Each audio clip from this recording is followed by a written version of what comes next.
Hey everyone, and welcome to This Explainer. I'm Alina, a child development expert, and I'm joined today by David, who specializes in parent and teacher support. We are so incredibly thrilled to have you with us. Look, whether you're a parent, a teacher, a school leader, or just someone who really cares about how kids grow, we are diving into a truly comprehensive guide on understanding autism today. Exactly. We're going to look closely at how kids develop, how to spot early signs of learning differences, and most importantly, how we can all team up to create these amazingly supportive, inclusive environments where literally every child can thrive.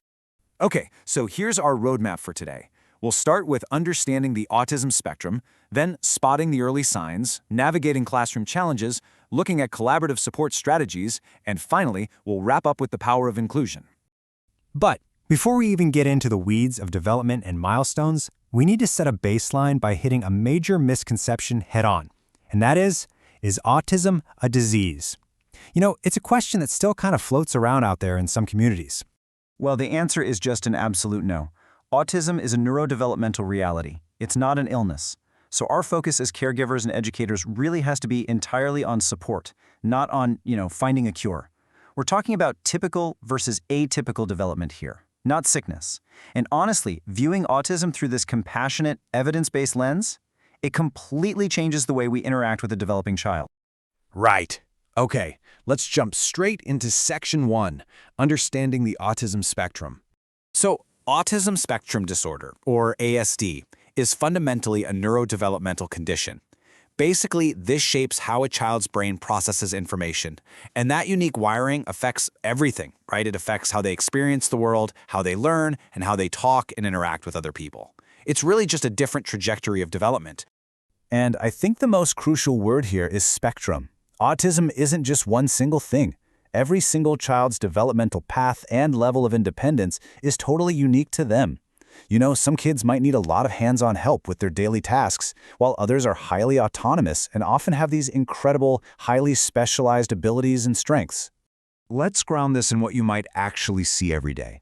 You might notice communication difficulties, like maybe a child has a hard time reading a friend's facial expression or catching the tone of someone's voice. There are often challenges with social interaction, like navigating those really complex playground dynamics. You'll also frequently see kids relying on repetitive behaviors or routines because, those actually provide real comfort and regulation for them. And this is a big one, sensory sensitivities. If a kid covers their ears in a loud room or just absolutely melts down over a scratching fabric tag, that is not bad behavior.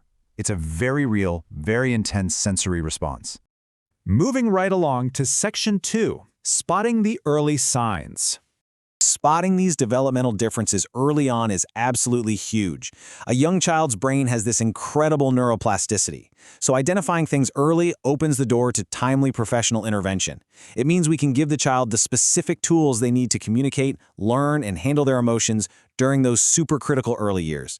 It really sets the stage for a much more confident future. So when you're watching a child's early development, keep an eye out for limited eye contact or notice if they aren't really responding when you call their name. Look for delayed speech or language development compared to other kids their age, or maybe a really strong preference for solitary play over playing with others. Sometimes there's difficulty understanding the emotions of family members too, and you might notice repetitive movements like hand flapping or rocking. Look, if you're a parent or an early childhood educator, treating these points as a basic observation checklist empowers you to take action and just seek out professional guidance right away without any delay. Okay, let's pivot to Section 3, Navigating Classroom Challenges. We really need to flip the script here. When a neurodivergent child struggles in school, we are almost always looking at an environmental mismatch. Instead of thinking, oh, this child has a deficit, we need to step back and ask how the classroom environment itself might be totally overwhelming their sensory system. Because, let's face it, schools are naturally loud, bright, and unpredictable places. Just put yourself in their shoes for a second and think about the daily hurdles. Adjusting to new situations, like a surprise assembly or substitute teacher, that can cause massive anxiety. And the sensory input, the constant hum of fluorescent lights, the echoing in the hallways, chairs scraping on the floor, that can literally be physically painful for them. Then add in the challenge of getting along with peers who just communicate differently. If we don't accommodate these hurdles, it seriously damages a child's confidence and can completely derail their learning. Which brings us perfectly to Section 4, Collaborative Support Strategies. Effective support is basically a tag team effort between home and school. At home, parents can maintain structured routines, use visual schedules so the kid always knows what's coming next, and really lean into encouraging their unique interests. And then at school, teachers can mirror that by creating an inclusive environment. They can use visual aids and hands-on learning instead of just talking at them, allow flexible learning methods, and relentlessly practice positive behavior reinforcement. It's all about blending the safety of home with a welcoming, adaptable classroom. Yeah, absolutely, David. When home and school are actually talking to each other and aligned on this stuff, the child benefits so much. Ultimately, using these organized teaching approaches and personalized programs ensures the child actually feels safe enough to thrive. Spot on. Because a child who feels safe and genuinely understood is a child who is actually motivated to learn and grow. And that leads to our final section, Section 5, the power of inclusion.